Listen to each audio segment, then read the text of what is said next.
Hello students, welcome back to another class on Accounting Made Easy. Today we are going to start a new chapter, a new topic that is calculation of goodwill.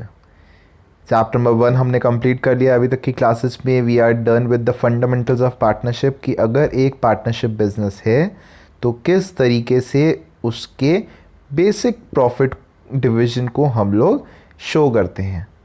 Now from this chapter we will try to understand कि goodwill का calculation किस तरीके से होता है. So उससे पहले we have to know कि what is meant by goodwill. सबसे पहले हम शुरू करेंगे कि गुडविल का मतलब क्या होता है. तो goodwill is the value of reputation of a firm which enables it to earn higher profits in comparison to the normal profits earn by the other firms in the same trade. या simple language में अगर हम बोलें कि एक business अगर कमाता है normally 10,000 but there is another business जिसकी मार्केट में रेपुटेशन हाई है, जिसके पास ज़्यादा कस्टमर्स जाते हैं या जो हाई प्राइजेस चार्ज करता है जस्ट बिकॉज कि उसका नेम एंड फेम ज़्यादा है, उसकी रेपुटेशन ज़्यादा है. तो जो रेपुटेशन की वैल्यू है दैट इज़ कॉल्ड गुडविल, जिसकी वजह से वो एक्स्ट्रा प्रॉफिट अर्न कर पा रहा है, दैट इज़ हिज गुडविल, जो उसको इनेबल करती है एक्स्ट्रा अर्न करने में, चाहे वो थ्रू नंबर ऑफ पीपल हो, चाहे वो हायर प्राइजेस की वजह से हो, कुछ भी रीज़न हो, बट दैट इज़ गुडविल. तो गुडविल के बारे में हम थोड़ा सा जानते हैं और कि क्या क्या फीचर्स होते हैं गुडविल के. So the very first thing is it is an intangible asset. That means goodwill को ना हम देख सकते हैं ना हम छू सकते हैं, but we can experience it. ठीक है, तो एक इनटैंजिबल एसेट है. The next feature is that goodwill is a valuable asset. Goodwill एक इंपॉर्टेंट एसेट है हमारे लिए. गुडविल के बेसिस पे हम लोग क्या करते हैं, बाकी सारी अर्निंग हमारी जो है इम्पैक्ट होती है, इसलिए गुडविल को हम इग्नोर नहीं कर सकते बिजनेस में. Another thing, it is helpful in earning access profit. जितना भी एक्स्ट्रा प्रॉफिट हम कमा सकते हैं उसमें एक हेल्प करता है प्ले गुडविल, कि आपके पास कस्टमर्स ज़्यादा हैं. फॉर एग्जांपल मेरी दुकान है और मेरी दुकान की मार्केट वैल्यू बहुत अच्छी है, मतलब market value in the sense कि मेरे मैनेजमेंट को लोग बहुत पसंद करते हैं, मेरे प्रोडक्ट को बहुत लोग पसंद करते हैं. If it is something like that, then I will have more customers, and when I'll have more customer I will get more profit. So goodwill helps us to earn excess profit as compared to other firms who are in the market. Next important feature is that its value keep on changing frequently. ठीक है ना, business में goodwill की value, reputation की value अगर आप जज करो, on some day it can be very high, on some other day it can be low, because there are very factors which affect your goodwill. कई सारे इंटरनल फैक्टर्स की management कैसा है, प्रोडक्ट क्वालिटी कैसी आ रही है, दोज हेल्प.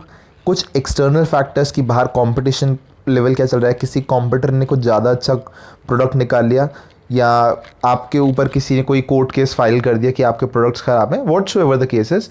तो goodwill की वैल्यू जो है it keeps on changing frequently. Goodwill की एग्जैक्ट वैल्यू केवल कब कैलकुलेट होती है, when the business is sold to someone.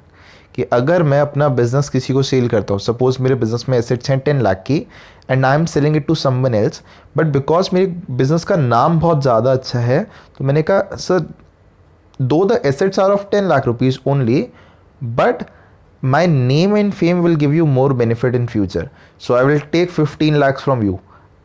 I am giving you assets for rupees 10 lakh, but I will take 15 lakhs from you.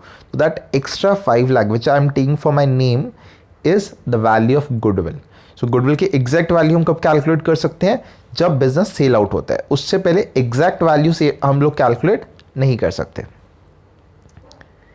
अब दो type की goodwill है. देखिए टाइप्स ऑफ गुडविल की बात करें, दो टाइप ऑफ गुडविल है. फर्स्ट इज परचेज गुडविल, जो भी मैंने आपको एग्जाम्पल एक्सप्लेन किया कि अगर मैं एक बिजनेस परचेज करता हूँ और मेरी एसेट्स की वैल्यू कम है and I am paying more, तो जो डिफरेंस है that excess amount is of goodwill. Purchase goodwill means goodwill for which a consideration has been paid. That is, for example, when business is purchased, the excess of purchase consideration of its net assets is the purchase goodwill. अब इसको हम लोग अलग से एक asset की तरह show करेंगे, क्योंकि इसके लिए हमने पेमेंट करी है, चाहे कैश में करी हो, चाहे काइंड में कई शेयर्स पे किए हो, कुछ भी, व्हाट्सएवर द केसेस, बट हमने क्योंकि कुछ पेमेंट करी है तो it will be shown as an asset. On the other hand the another type is self generated goodwill, जो आपकी अपनी मेहनत से जनरेट हुई है. इनहेरेंट गुडविल बोल सकते हैं. इंटरनली जनरेटेड गुडविल बोल सकते हैं, which arises from a number of factors of a running business, ठीक है, which it possesses due to which it is able to earn more profits in future. आपके location का इफेक्ट आ सकता है, आपके मैनेजमेंट का इफेक्ट आ सकता है, आपके अपने एफर्ट्स की वजह से जो आपने गुडविल जनरेट करी, that is self generated goodwill. But because you have not paid anything to generate that goodwill, as per accounting standard 26, we cannot record this goodwill in our books of accounts because no consideration has been paid for it. अब यहाँ पे मैंने बोला, एक line आई थी multiple factors, ठीक है ना, कि number of factors that are running business possesses. तो what are those number of factors? Next we will discuss the factors which can affect the value of goodwill. The very first thing is efficient management.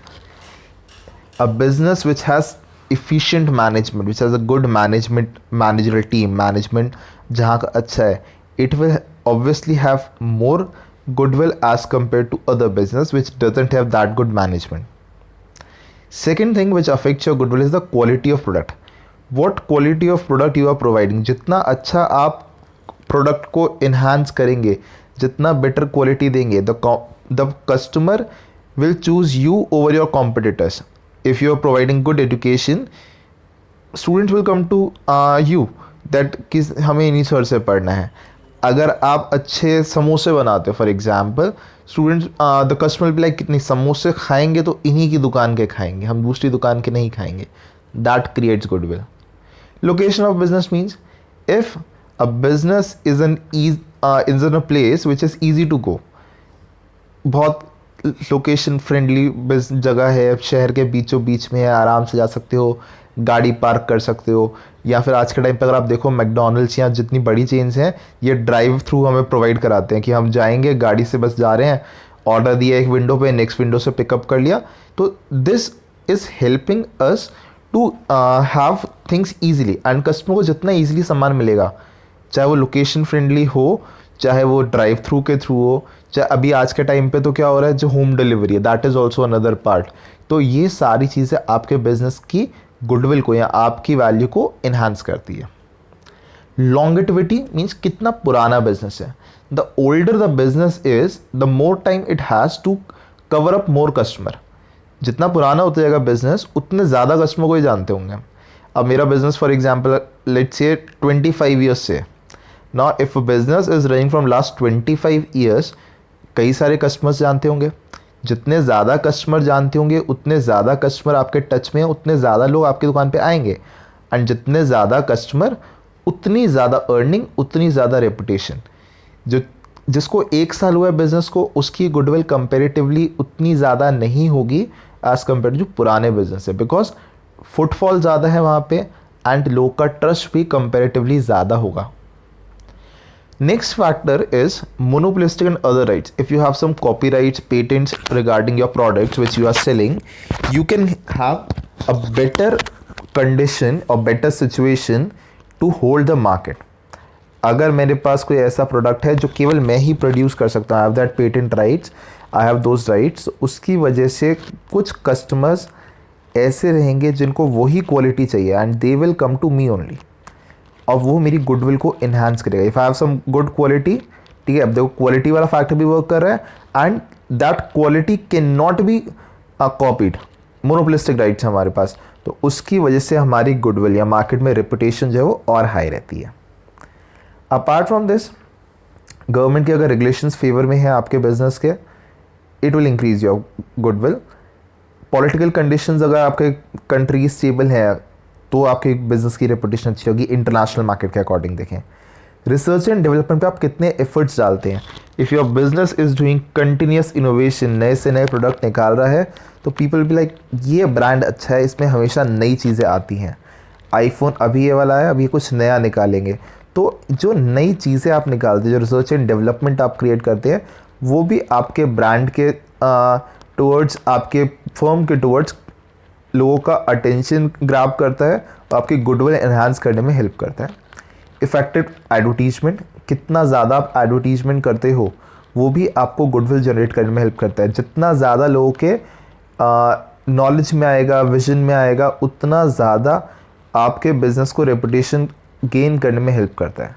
And कई जगह पे advertisement उतना work नहीं कर रहा होता, popularity, कई चीज़ों की एडवर्टीजमेंट भी नहीं आ रही थी लेकिन वो इतने पॉपुलर होते हैं लोगों के बीच में शो ऑफ के लिए या दिखावा बेसिकली अगर हम बोलें, तो इतना ज़्यादा जब पॉपुलर हो जाता है प्रोडक्ट, तो that product ultimately gives benefit to the firm.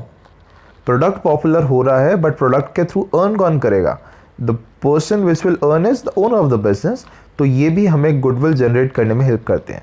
तो these are some factors which affect the goodwill of a business. Now the basic question arises, why do we have to study about all this? Why are we studying about goodwill in partnership business? So make it clear in your mind that you will have to do adjustment based upon the value of goodwill. There will be certain cases when the firm is being reconstituted. जब firm reconstitute होगी यानी कि firm का agreement change होगा, जो partners का agreement चल रहा है, अगर उस agreement में कुछ भी changes आते हैं, कुछ भी material alterations आते हैं, in that case आपको goodwill calculate करनी पड़ेगी। तो what can be those material alterations? First, it can be when the profit sharing ratio between partners changes. पहले अलग रेशियो, तो मान लो पहले 2:1 था, now they are sharing in equal proportion. In that case, if a new partner is admitted, if an old partner is retired or he died, या फिर amalgamate हो रही हैं दो firms, ठीक है, मिलके एक नई firm generate कर रही हैं, या फिर एक कोई पार्टनरशिप फर्म सेल आउट करते हैं। In any of these 6 cases you will have to calculate the value of goodwill. और वो कैसे करते हैं, we will discuss that in the later on videos. अभी हमने समझा मीनिंग क्या है गुडविल का, गुडविल कैलकुलेशन क्यों ज़रूरी होती है, and in the later on videos हम डिस्कस करेंगे कि गुडविल की वैल्यू कैसे कैलकुलेट करी जाएगी। ठीक है, till then take care, have a good day, stay safe, stay healthy.